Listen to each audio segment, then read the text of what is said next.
আসসালামু আলাইকুম। অফ ট্র্যাকে সবাইকে স্বাগত।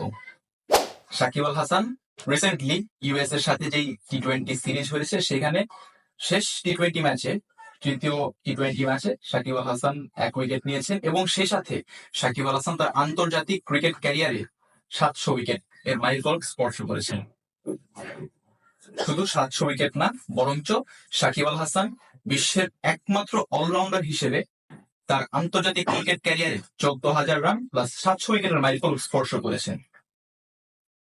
এখন এই অ্যাচিভমেন্টটা শুধু সাকিব আল হাসানের নয়, বরং আমাদের পুরো দেশের পুরো জাতির। অর্থাৎ সাকিব আল হাসানের যে অর্জনটা, সেটা সাকিব আল হাসানকে অনন্য এক উচ্চতায় নিয়ে গিয়েছে। এখন অনেকেই বলছেন সাকিব আল হাসান নাকি ছোট ছোট দেশগুলোর সাথে বেশি উইকেট নিয়েছেন, মানে 700 উইকেটের বেশিরভাগই ছোট ছোট দলগুলোর সাথে এবং বাকি উইকেটগুলো হচ্ছে বড় বড় দলগুলোর সাথে। অর্থাৎ সাকিব আল হাসান বড় বড় যে দেশগুলো আছে তাদের সাথে নাকি খেলতে ভয় পান, তাদের সাথে নাকি সাকিব আল হাসান ভালো খেলেন না, উইকেট নেন না। তাহলে চলুন আমরা একটু ছোট পরিসংখ্যান দেখে আসি। সাকিব আল হাসান কোন কোন দেশের বিপক্ষে কত উইকেট নিয়েছে, কয়টা দেশের সাথে কয়টা উইকেট নিয়েছে এবং বড় দলগুলোর সাথে কয়টা উইকেট নিয়েছে। সাকিব আল হাসান এখন পর্যন্ত 25 মে পর্যন্ত সাকিব আল হাসানের সর্বশেষ আন্তর্জাতিক উইকেটের সংখ্যা 700। অর্থাৎ সর্বশেষ ইউএসএ সিরিজ পর্যন্ত সাকিব 700 উইকেটের মাইলফলক স্পর্শ করেছেন বা তার ঝুলিতে 700 উইকেট আছে। তাহলে আসেন আমরা দেখে নিই সাকিব আল হাসান কোন কোন দলের বিপক্ষে কত উইকেট পেয়েছে। এখন পর্যন্ত আপনাদের সো কল্ড তথাকথিত ছোট দেশগুলোর বিপক্ষে সাকিব আল হাসানের উইকেট সংখ্যাগুলো হচ্ছে: জিম্বাবুয়ের সাথে 134 উইকেট, আফগানিস্তানের সাথে 50 উইকেট, বারমুডার সাথে 3 উইকেট, কানাডার সাথে 2 উইকেট, হংকং এর সাথে 3 উইকেট, আয়ারল্যান্ডের সাথে 22 উইকেট, কেনিয়ার সাথে 3 উইকেট, নেদারল্যান্ডসের সাথে 11 উইকেট, ওমানের সাথে 7 উইকেট, পাপুয়া নিউ গিনির সাথে 4 উইকেট, স্কটল্যান্ডের সাথে 6 উইকেট, আরব আমিরাতের সাথে 2 উইকেট, আমেরিকার সাথে 1 উইকেট। অর্থাৎ সাকিব আল হাসান আপনাদের সো কল্ড ছোট দেশগুলোর বিপক্ষে এখন পর্যন্ত 248 উইকেট সংগ্রহ করেছে। 700 উইকেটের মধ্যে 248টা উইকেট সাকিব আল হাসান সংগ্রহ করেছে ছোট দেশগুলোর বিপক্ষে: আফগানিস্তান, জিম্বাবুয়ে, কানাডা, কেনিয়া, এই দেশগুলোর বিপক্ষে।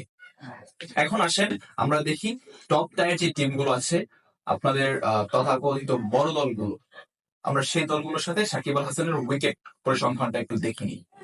অস্ট্রেলিয়ার সাথে 29 উইকেট, ইংল্যান্ডের সাথে 53 উইকেট, ভারতের সাথে 56 উইকেট, নিউজিল্যান্ডের সাথে 70 উইকেট, পাকিস্তানের সাথে 37 উইকেট, শ্রীলঙ্কার সাথে 76 উইকেট, সাউথ আফ্রিকার সাথে 39 উইকেট, ওয়েস্ট ইন্ডিজের সাথে 92 উইকেট।